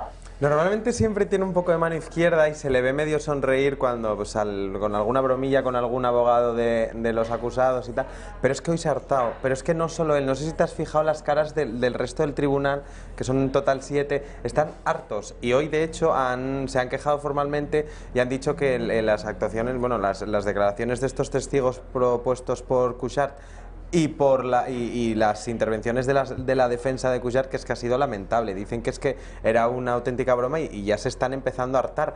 ¿Pero tú te crees que le importa a este señor si esta señora el día del 1 de octubre tenía fiebre o tenía décimas? ¿Pero qué aporta eso? Es que es irrelevante. Y claro, lo que están viendo ahora es que están unos testigos que se presentaban en un principio como posiblemente podrían arrojar algún tipo de luz o podrían ayudar a que se resuelva el juicio. Lo que están viendo son este tipo de tonterías y claro, es que aguantar estas sesiones día sí día también, que tengan que pasar por ahí cerca de 300 testigos y que te venga una señora a decir que tiene décimas, pues es que es ridículo. ¿Tú no entiendes que se Está la heroicidad del procés, ¿no? Unas décimas de fiebre. Sí, desde luego. Debe ser una de las 1000 enfermas heridas del 1 de octubre. ¿Cuántos había? En un principio 1000, ¿no? 1000. Que contábamos también personas que estaban en su casa viendo la televisión y que se sofocaban. Eso también contaban como heridos. Pues igual esta señora y su fiebre también contaron como una herida. Aquí voy a hacer una reflexión, Pepe. El problema de no contrastar los datos, muchas veces el periodismo nos llega a las informaciones tan rápidamente. El caso del 1 de octubre, esa jornada tan frenética, que iban llegando vídeos y más imágenes de lo que acontecían en esos colegios electorales abiertos en toda Cataluña, y además de las imágenes de los forcejeos con la Policía Nacional, de la Guardia Civil, veíamos también, Pepe, esas cifras, claro, que eran difundidas por la propia Generalidad de Cataluña, por los convocantes de ese referéndum ilegal, y todos los medios de comunicación ese día la daban por buena esa cifra. Y luego se empezó a contrastar, a visitar los hospitales y esos 1000 heridos no aparecían por ningún lado. Favor, y la del dedo, de los dedos rotos, que le habían agarrado sus partes y le habían roto los dedos uno a uno, que al final, bueno, y esa imagen de TV3 con todos los heridos, uno que llevaba una cinta aquí, la de dos rotos también, Marta de dos rotos la llamaban. Parecía el día de Halloween, es que era ridículo. Y luego te pones a ver el juicio y escuchas testimonios de policías y guardias civiles. Claro, esas personas ese día no contaban como heridos porque es que directamente explican que fueron a los centros de salud y no les atendieron. Entonces, claro, te pones a contrastar un poco y efectivamente es que es ridículo. Hemos visto antes la respuesta de Manuel Marchena, algunos de esos testigos. Ahora vamos a ver los mejores momentos de esos testigos propuestos por la defensa hoy en el Tribunal Supremo. Y el objetivo de Escolas Obertas pues era justamente, claro, no engañamos a nadie, ¿no? El nombre es muy claro, Escolas Obertas en catalán significa escuelas abiertas, y lo que no concibíamos era que centros educativos, que para nosotros son como templos de la cultura y templos de la democracia, permanecieran cerrados en ningún caso por ninguna decisión de ninguno de los tres poderes del Estado. Bueno, si forcejeo es hacer una manifestación pacífica con los brazos arriba o con los brazos cruzados, sin responder a los ataques indiscriminados, solamente diciendo no pasarem y votarem, si esto es un forcejeo y cuando te dan un golpe de porra intentas solo esquivar con la mano el golpe de porra, pues sería este el forcejeo. Jordi Pessarrodona. Pessarrodona, que no sé si nuestros espectadores se acordarán, pero este señor fue el de la famosa foto de donde en un colegio electoral con unos policías con una nariz de payaso como enfrentándose a unos policías, pero vemos que el atuendo lo mantiene porque desde lo yo es una cosa, no sé si a la gente le llamará la atención, pero cómo te puedes presentar con esas pintas al Tribunal Supremo. Yo ya, o sea, solo por respeto, que yo estaría... Jolín, si voy ahí aunque sea solo de testigo, pues yo me impondría cierto respeto, y aunque solo fuera por eso, por el respeto que me genera, pues iría un poco más vestido más acorde. Pero este señor efectivamente de payaso se fue y de payaso volvió. Lo hemos visto también en otros acusados, Pepe, pero quizá hagan eso para dar la nota porque no la pueden dar en el otro ámbito, en el otro sentido. Es decir, como al final sí, que como se van a desdecir, yo no sabía nada, yo no hice nada, yo no vi nada. Y como la heroicidad la van a dejar aparcada para, como tú dices, ponerse la nariz de payaso cuando están enfrente de unos policías antidisturbios en un colegio electoral en Cataluña, delante de Marchena hemos visto que las piernas tiemblan, que hay temblor de piernas, eso lo hemos visto, y no solamente en testigos o en acusados, sino en acusados de primer nivel, en políticos, en los que están sentados en el banquillo. Yo una cosa que me encantaría, retomando lo que estábamos diciendo antes, no sé si va a producirse y si va a ser llamada como testigo, pero a mí me gustaría ver a Marta de Dos Rotos allí y que explicara bien esa... Sí, es la de la que hablamos antes de que le rompieron los dedos uno a uno y al final no tenía absolutamente nada. Me gustaría verla porque ya que nos vamos a echar risas, que viene una señora a hablar de la fiebre que tuvo el 1 de octubre, pues por lo menos vemos el testimonio de Marta de Dos Rotos y a ver cómo se encuentra ya. Pepe García Savera, la verdad porque que rehabilitación ha debido tener. Es una maravilla acabar con una sonrisa esta sección, porque hablamos de Cataluña, de estos golpistas, pero siempre que estás tú hilas fino y siempre con ironía, combinándola con la mejor información. Pepe, pues muchas gracias. Mañana, ¿qué tenemos? ¿Quién desfila por el Supremo? Mañana siguen pasando testigos de las defensas y mañana alguien hablará también, pues de, no sé, de la Has dicho antes que ante el Tribunal Superior de Justicia mañana está Quim Torra, el señor Quim Torra de Cataluña, por no retirar los lazos y la propaganda separatista del edificio de la Generalidad de Cataluña. Acusado de desobediencia, que es multa. En la plaza de San Jaime, ¿no? De San Jaume. Efectivamente. Vamos a ver ahora un vídeo de nuestro compañero Kake Minuesa, siempre metiéndose en líos. Se ha ido hasta Alemania con Bertrán Endongo, al que algunos medios conocen como el negro de Vox. A mí no me gusta llamar el negro de Vox, el camerunés de Vox. Es que además es como si solo hubiera uno, ¿sabes? Como Está si Ignacio solo Garriga, por cierto, aunque más bien mulato, el número 1 de Vox por la provincia de Barcelona. Pues ha ido el señor Kake Minuesa con el señor Bertrán Endongo hasta Alemania a un acto de Vox. Vamos a verlo.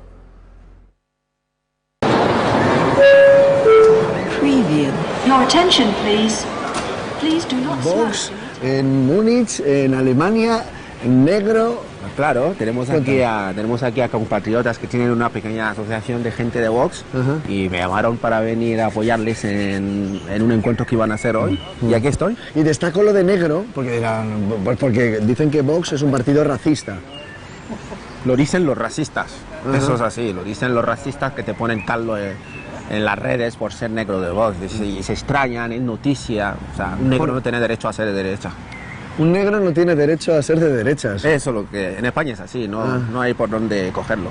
O sea, ¿por qué el español tiene ese complejo y tiene que venir un negro para hablar de inmigración ilegal para que tenga esa autoridad? Bueno, pues yo creo que es la demagogia, muchas veces es demagogia, porque hablar de controlar la inmigración es en el interés del mismo inmigrante. O sea, no podemos permitir que España, que abrir las puertas y que entra todo el mundo como quiera. Eso no lo hace nadie de nosotros en nuestras casas. Las concertinas siguen ahí. ¿Cuándo la han quitado? Las concertinas siguen ahí, no han hecho absolutamente nada. Dicen welcome. Pedro Sánchez, cuando ha estado 8 meses de gobierno, han deportado más de 6.000 personas en España.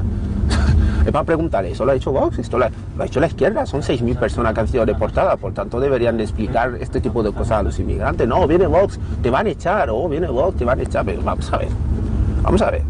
Yo opino que un inmigrante tiene que ser humilde y responsable y luego respetar a los españoles, que son los que le han acogido. Eso es sentido común. Su intención no sabemos exactamente cuál es, pero la información que ponen en su página web es como que pone mi nombre. Alemania, sí, ahora te explico, Bertrán, Bertrán, mira, pone que Vox Alemania está organizando un evento para hoy a las 3 de la tarde con la participación de Bertrand Endongo a las 3 de la tarde hoy en Múnich. O sea, que digamos que el antifascismo llama a ir contra vosotros, o sea, el antifascismo llama... Los antifascistas vienen a pegar a un negro, básicamente eso. Digamos que sí. ¿Tú cuando oyes Vox lo ves relacionado con un partido de ultraderecha? No, de verdad que no. En Alemania no. En Alemania tenemos otros términos, de derecha, ultraderecha. Yo lo veo como un partido conservador. Los nazis o los nazistas en España no son partidos como Vox. Analizando la situación como el separatismo, los independistas, yo veo más estos al lado del nazismo, como nosotros lo conocemos en los años 30, que ningún partido. ¿Por qué? ¿Por qué te recuerda? Porque las formas como actúan, manipular a la gente, no dejar hablar a la oposición, decir sobre otras naciones que son bestias con ADN reducido y son raza superior. 7:10 de la tarde, hacía tiempo que no se incorporaba la señorita Miriam Oliva. Échate la silla un poquito más alta, vamos a poner los dos a la misma distancia. Sí, más alta. Me está regañando Raquel por el pinganillo. Ahí, yo creo que ahí bien. Vale. Porque es un poco engaño. Para echar los dos a la misma, hombre, pero queda mejor. Claro. Miriam Olivas, este domingo aprobaba un decreto el Gobierno de España, una ley, por la cual todas las empresas deben controlar la entrada, es decir, la hora de llegada y la de salida de sus trabajadores. Vas a explicarnos en qué consiste esta polémica medida que ya se ha empezado a aplicar desde ayer lunes. Efectivamente, Javi, porque desde ayer lunes todos los trabajadores estamos obligados a fichar a la hora de entrar al trabajo y a la hora de salir de él, porque entró, como bien has dicho, en vigor el registro obligatorio de la jornada laboral. ¿Para qué se usa? ¿Para qué quiere poner de manifiesto? Pues quiere acabar con las horas extras no remuneradas, que según los sindicatos se cifran en más del 50% de las horas extras que se realizan. Es una norma que, ahí os vamos a ver, las claves del registro de la jornada laboral, en qué consiste el control al número de horas, la entrada y la salida, como hemos comentado, y también la distribución de horas. ¿Qué significa la distribución de horas? Pues comprende los descansos que estén estipulados para el trabajador o también las horas que estén estipuladas para que pueda salir a comer. La responsabilidad es únicamente del empresario, que deberá guardar estos registros durante 4 años. ¿Y cómo se va a llevar a cabo este registro? Vamos a verlo también ahí, porque el Estatuto de Trabajadores no dice ningún modo específico para que se lleve a cabo, pero como vemos en la pantalla, pues puede haber muchos y variados. El más modernos, que son las huellas, las aplicaciones móviles, las tarjetas también, y hasta los más básicos, que serían papel, los modos rudimentarios, y también con una tabla de Excel, según quiera la empresa y según acuerde con sus trabajadores. ¿A quién afecta? Pues en principio afectaría a todas las empresas sin distinción. Ahora sí, en los autónomos, ¿qué pasa con los autónomos? Pues los autónomos que no tengan empleados no le afectará porque no se controlarán el trabajo a ellos mismos, pero sí los que tengan asalariados a su cargo sí tendrán que controlar las horas de trabajo de estos empleados. Tampoco tendrán que fichar directivos de las empresas, deportistas de alto rendimiento, artistas y también las personas que se dediquen al servicio doméstico.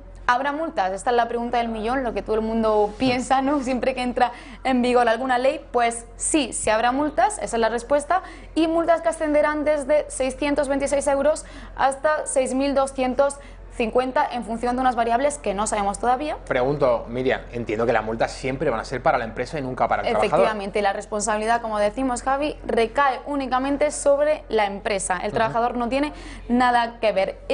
Sobre cuándo entrarán en vigor estas multas, cuándo se empezará a multar a las empresas, pues no se sabe todavía.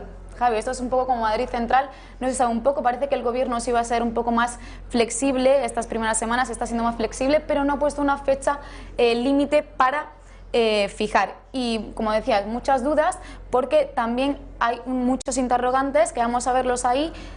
¿Quién se hace más preguntas? Pues hacen más preguntas los autónomos, también las pymes, los trabajadores de agricultura, los trabajadores del campo, también los trabajadores que no tienen un espacio específico de trabajo ni una jornada laboral concreta, y también afectaría a los trabajos con jornada flexible y también al teletrabajo. supongo que a lo mejor se pueda implementar una nueva medida para abarcar todas estas jornadas especiales. Javi, por ahora, muchos interrogantes. Muchos interrogantes. El tiempo dirá en qué medida, si esto ha sido un primer paso para controlar las horas extras, para controlar que realmente se cumplen los contratos. Lógicamente aquí estamos a favor de que se cumplan los contratos. Cualquier abuso, las horas extras hay que pagarlas. Efectivamente.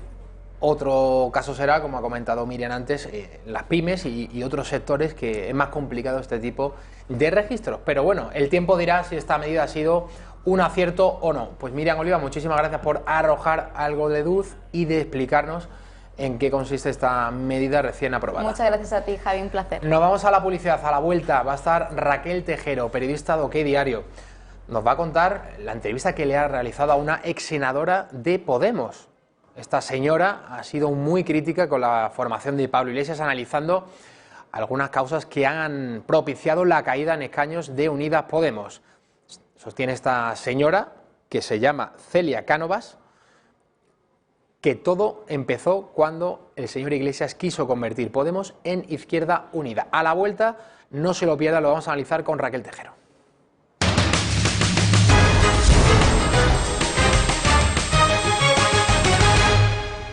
Seguimos en la redacción abierta. Enseguida se va a incorporar Raquel Tejero, periodista de OK Diario, pero vamos a recordar con lo que hemos abierto este espacio informativo, esta redacción abierta. Margarita Robles, ministra de Defensa en funciones, dando respuesta a la decisión del gobierno de Pedro Sánchez de retirar la fragata Méndez Núñez del convoy de los Estados Unidos después de esa escalada en la tensión entre Irán y el país presidido por Donald Trump. Vamos a ver a Margarita Robles.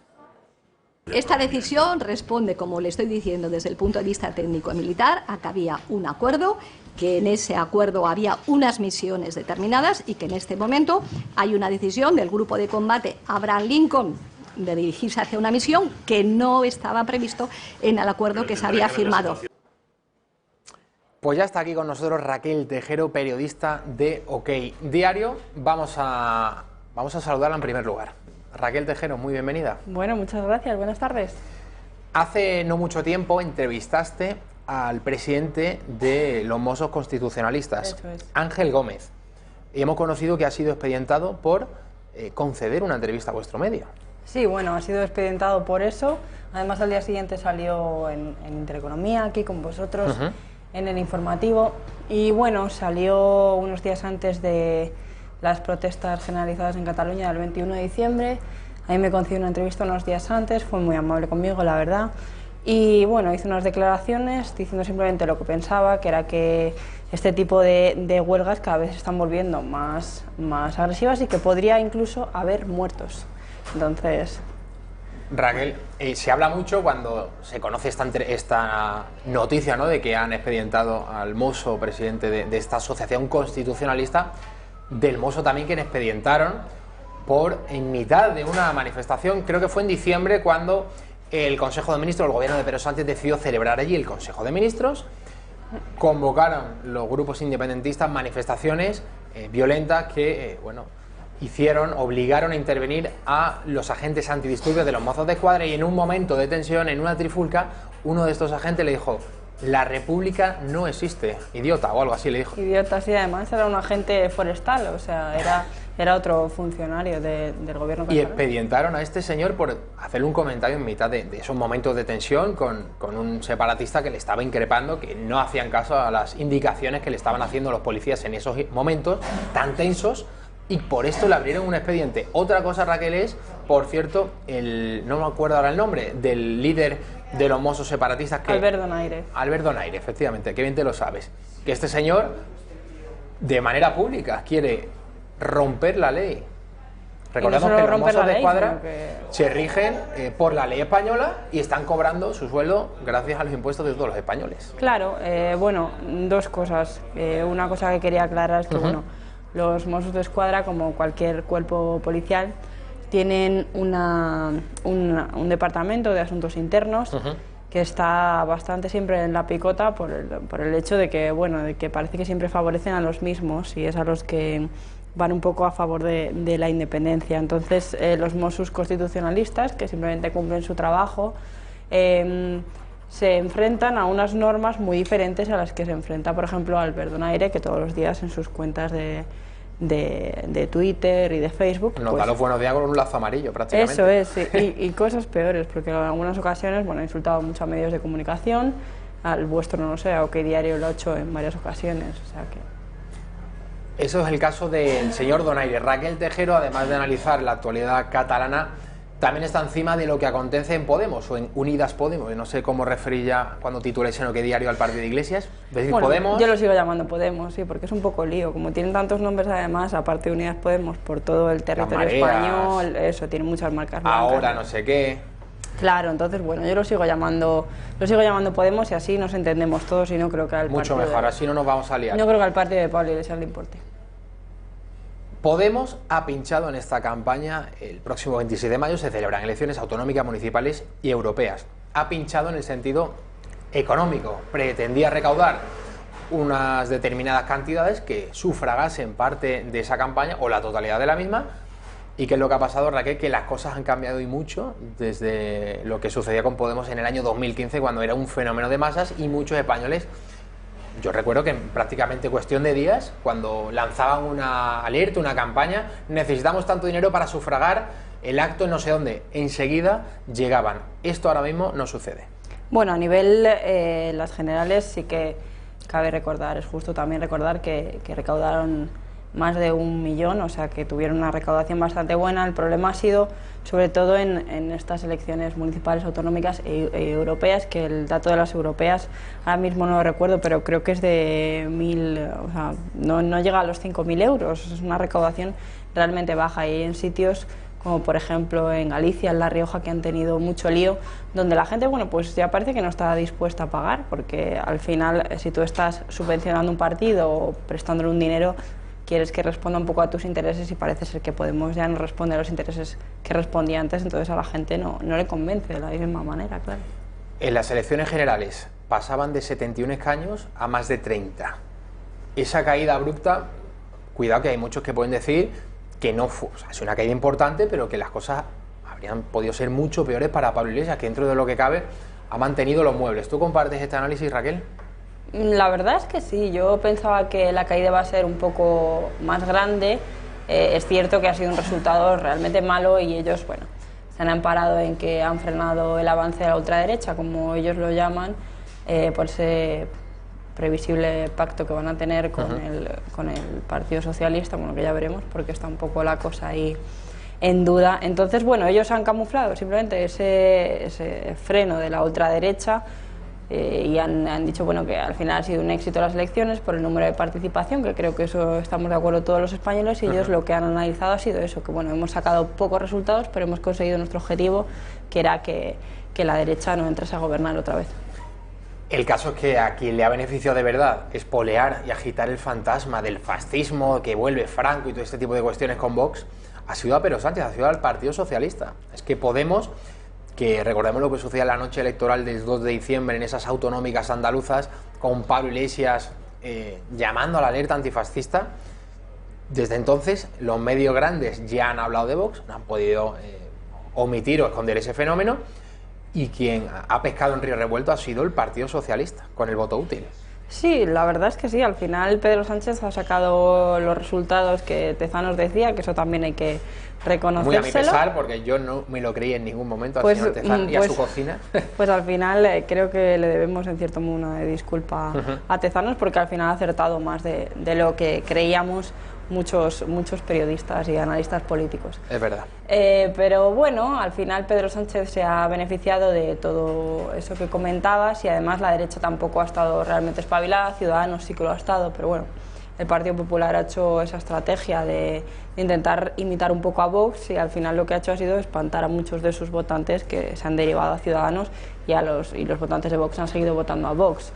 O sea que bueno, ese desbarajuste en el Partido Popular, que siempre ha sido históricamente la democracia española, la cara más visible de la derecha, pues ha debilitado mucho ese tándem. Raquel, Celia Cánovas fue senadora con Podemos. La habéis entrevistado a esta señora y ha hecho un análisis, yo no diría duro, pero bastante crítico con lo que le ha sucedido a Podemos en los últimos tiempos, esa caída masiva de votos, de escaños. Sitúa a esta señora el momento en el que hay repetición de elecciones, diciembre de 2015, Pablo Iglesias dejó pasar la oportunidad de hacer a Pedro Sánchez, en ese momento presidente del gobierno, comiéndose, eso sí, el sapo de Ciudadanos. Errejón le decía que lo hiciera, Iglesias no escuchó a Errejón, hubo repetición de elecciones y en junio del 16, es decir, 6 meses después, Rajoy gana con más diferencia de la que lo hizo en diciembre del 15. Esto, bueno, fue interpretado como un error mayúsculo de Pablo Iglesias. Recordemos también la cara de Errejón aquella noche electoral, una cara de pocos amigos, sin duda. Parece que Iglesias ha aprendido de aquello porque va a apoyar a Pedro Sánchez, eso es lo que parece a día de hoy, pero esta señora, la señora Cánovas, que fue senadora de Podemos, dice que el error de Iglesias fue tratar de convertir a Podemos en Izquierda Unida.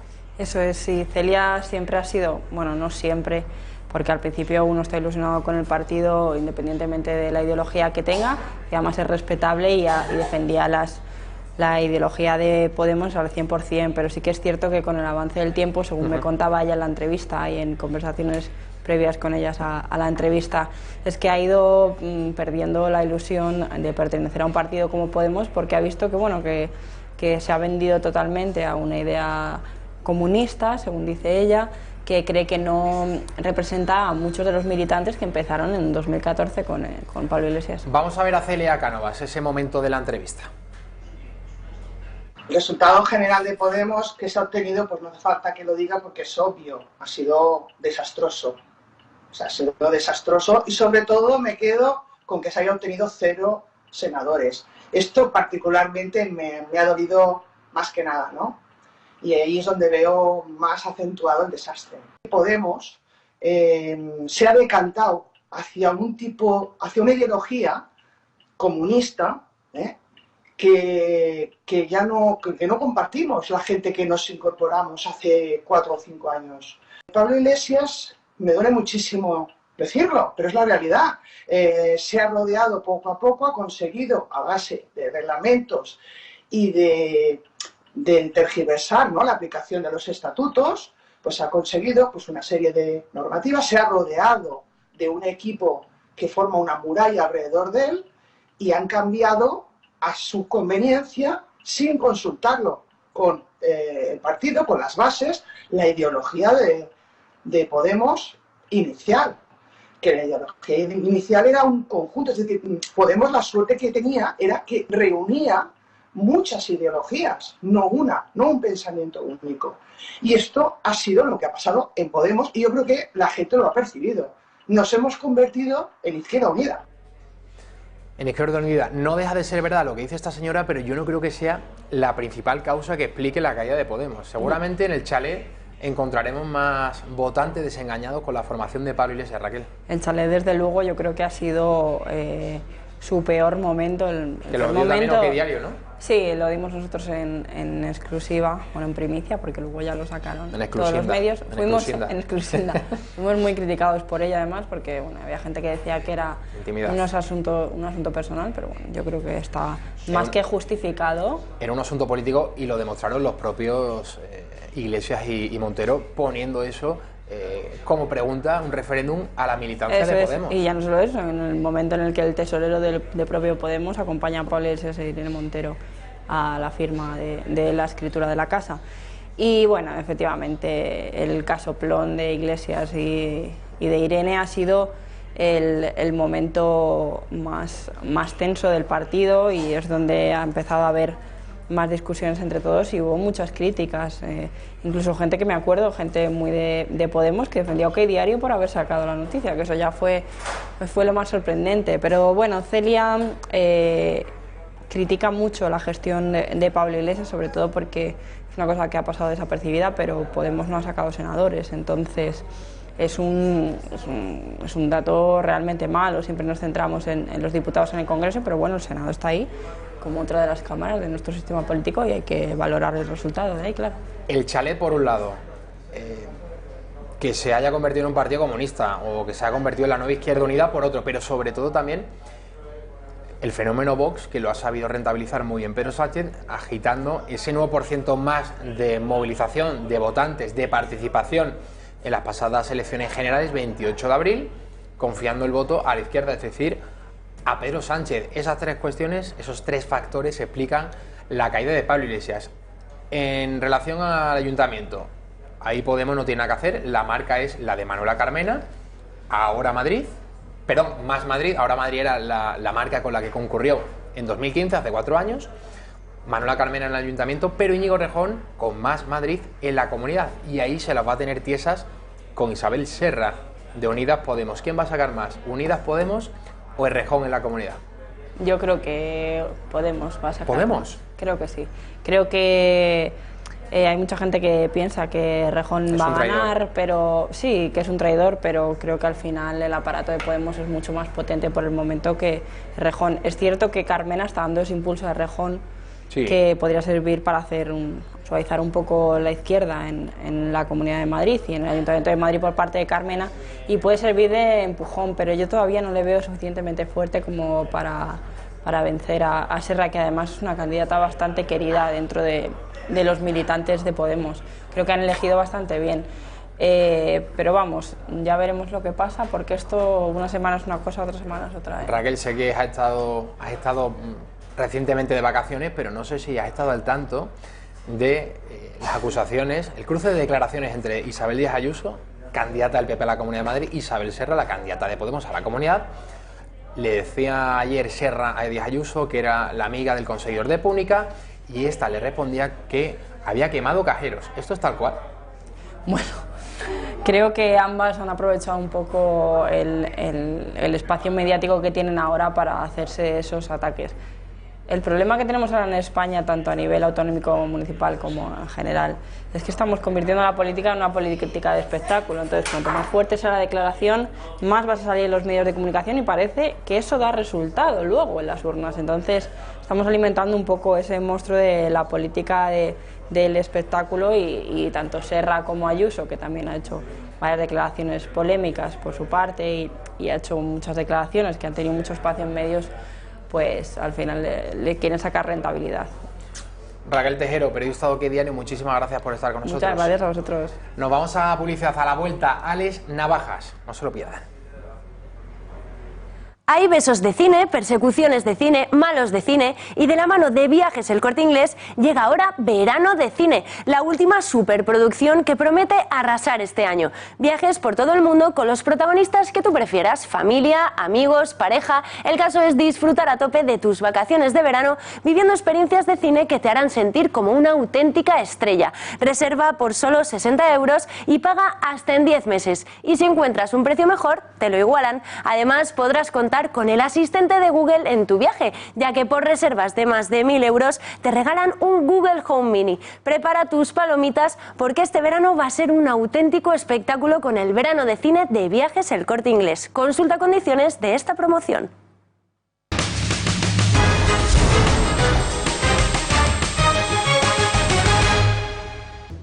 La historia se repite. Esta mujer de la Asociación Infancia Libre vinculada a Podemos ha sido detenida por un caso de secuestro parental.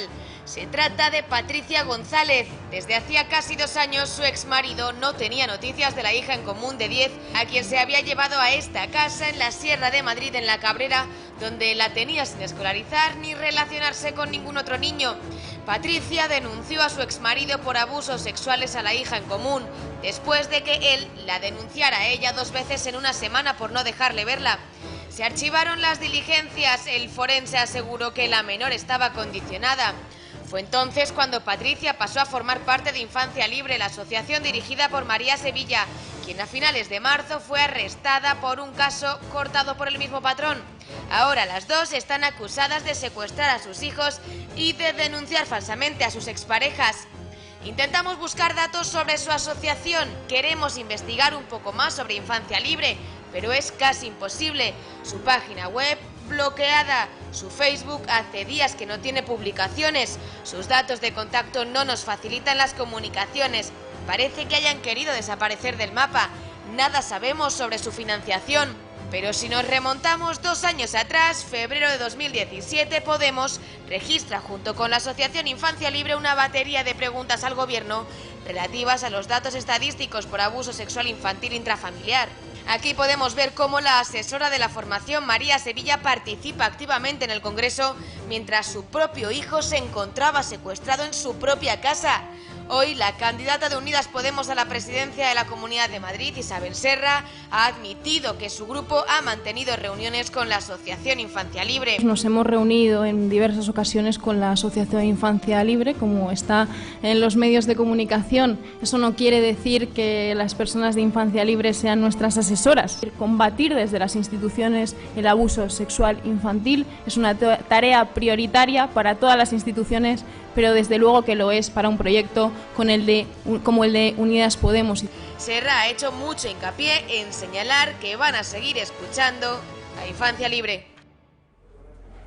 Tremendo este caso, por muchas circunstancias. Ale Navaja, muy bienvenido. ¿Qué tal, Javier? ¿Cómo estás? Pues muchos compañeros periodistas se van a dar ahora cuenta del camelo de las estadísticas oficiales que hablan del 0,0001% de denuncias falsas.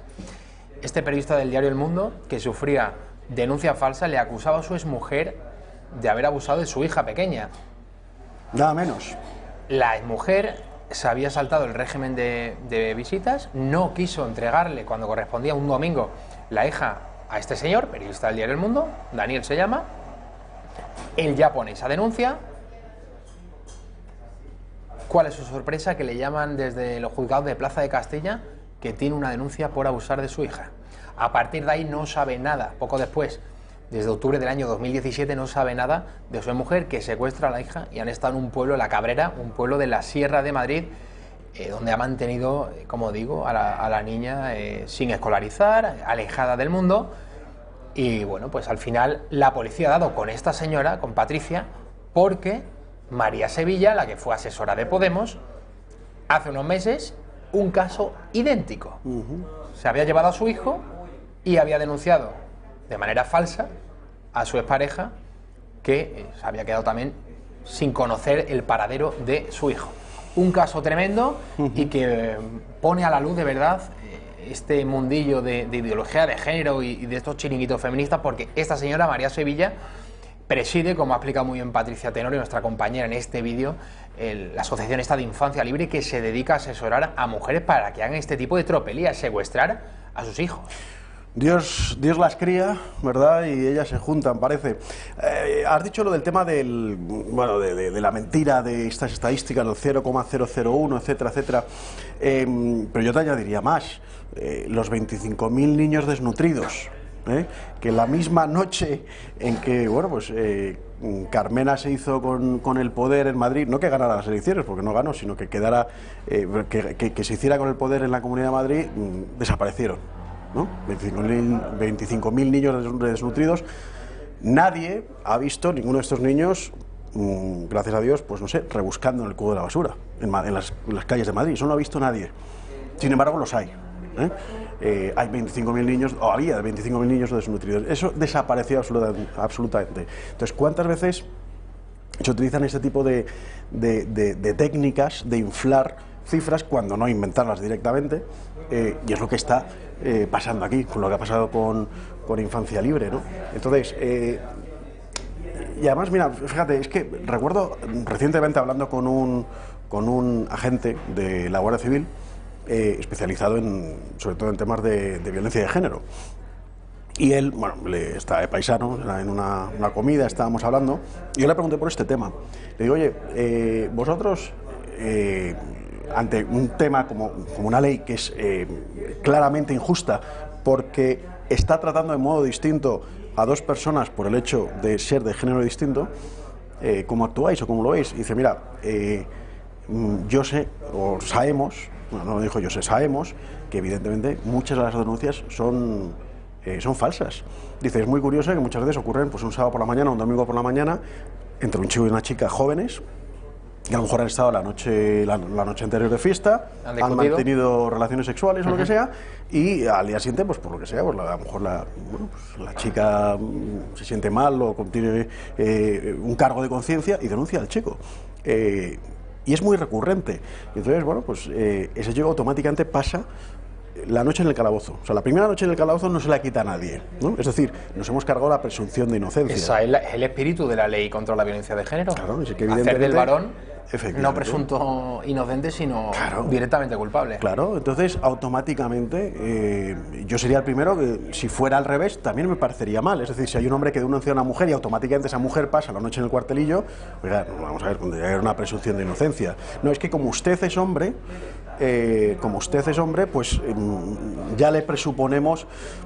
Fíjese la barbaridad que ha dicho, que dijo Manuela Carmena hace un tiempo, ¿no? Los hombres llevan la violencia en su ADN. Vamos a cambiar la frase. Las mujeres llevan en su ADN, voy a decir cualquier cosa políticamente bueno, prefiero no decirla. No la diga, no la diga, Alex. Luego te recortan. Que vas a la Inquisición. Luego te recortan como a Fernando Paz y te hacen decir lo contrario de lo que dijiste, ¿no? Las mujeres llevan en su ADN tal cosa.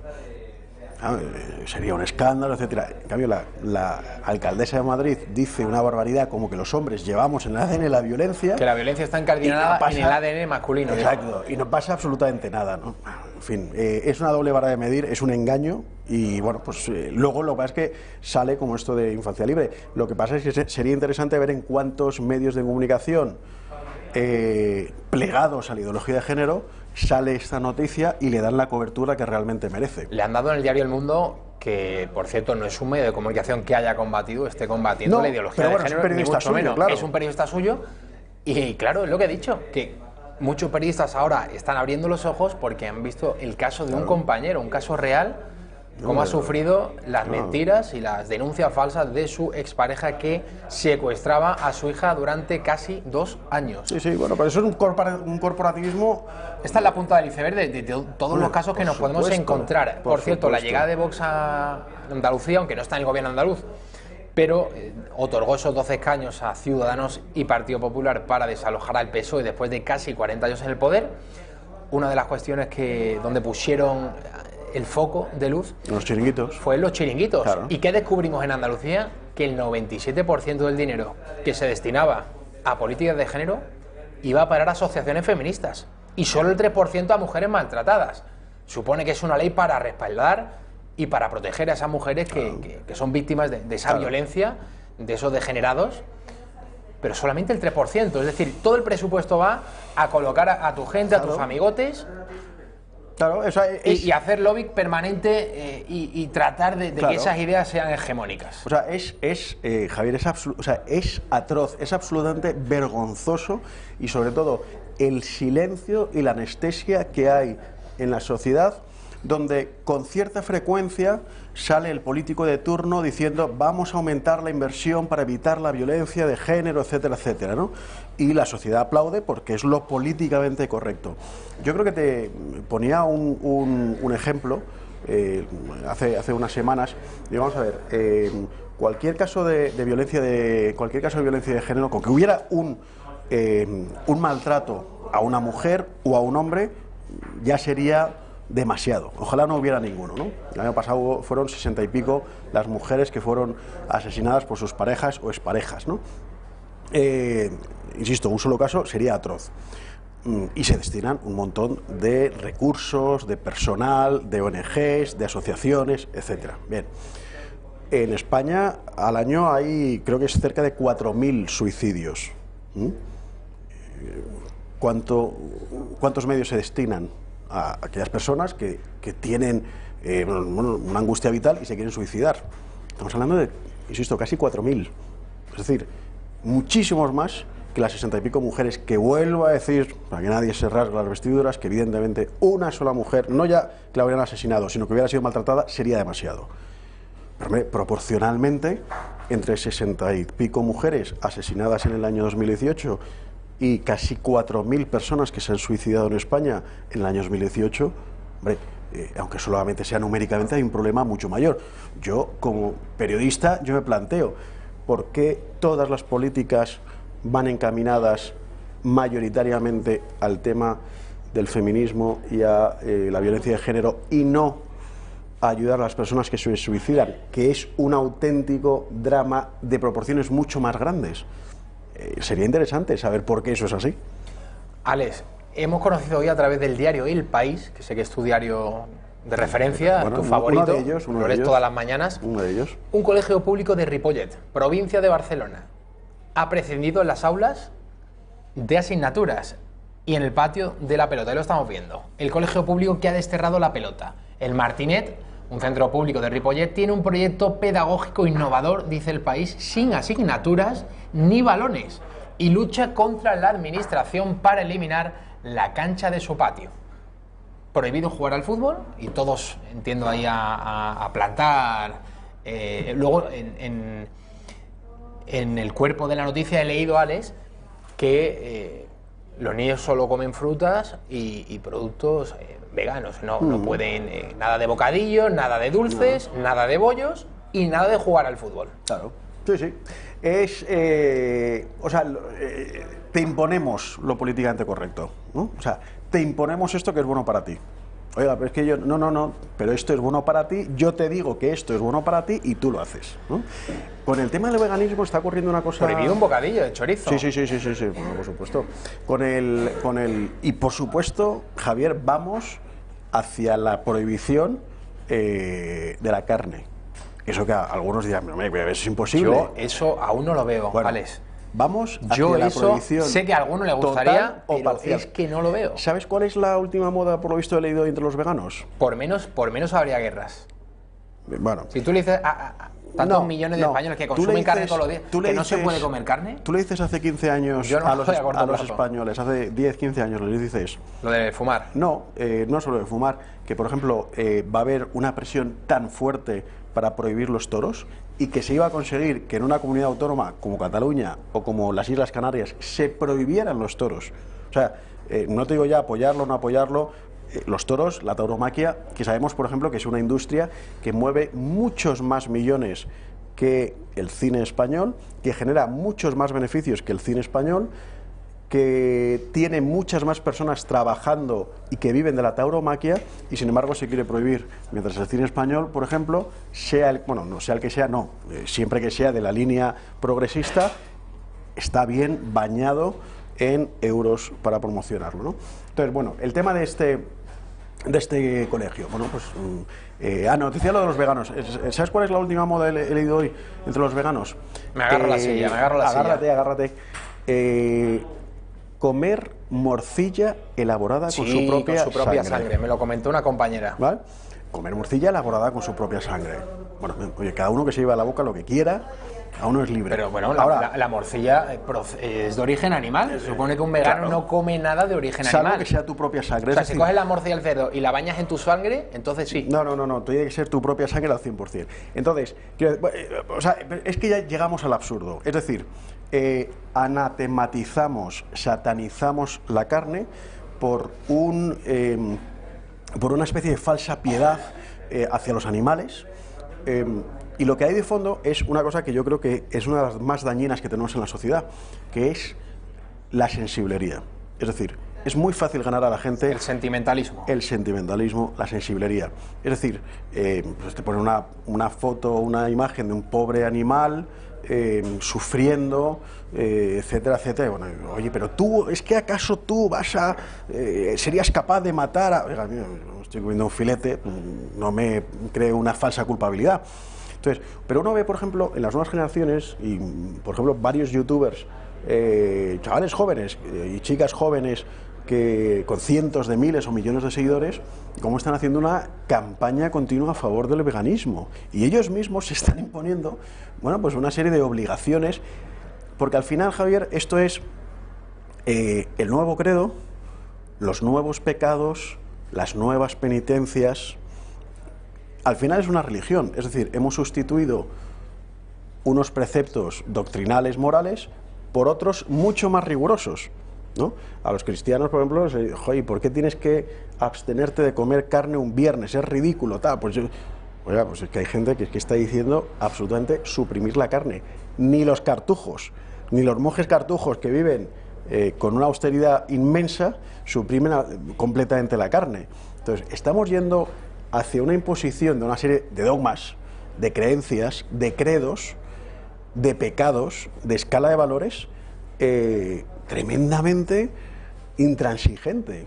Y por supuesto, si tú no cumples esos preceptos veganos, bueno, eres inmediatamente condenado al ostracismo y condenado, bueno, al infierno vegano, ¿no? No sé si nos da tiempo a ver el vídeo que tenemos preparado sobre el Club Bilderberg y Ana Patricia Botín. ¿Nos da tiempo a verlo o no? Vamos a verlo. Como cada año por estas fechas, empresarios, políticos y demás dirigentes destacados del mundo se preparan para una de las citas más importantes, el comité de dirección del Club Bilderberg. Y ella, Ana Botín, se ha convertido en la única española presente en este acontecimiento. Y pese a que todavía no se conoce la fecha exacta de la próxima reunión, lo que sí es seguro es toda la lista de integrantes inamovibles de su cúpula.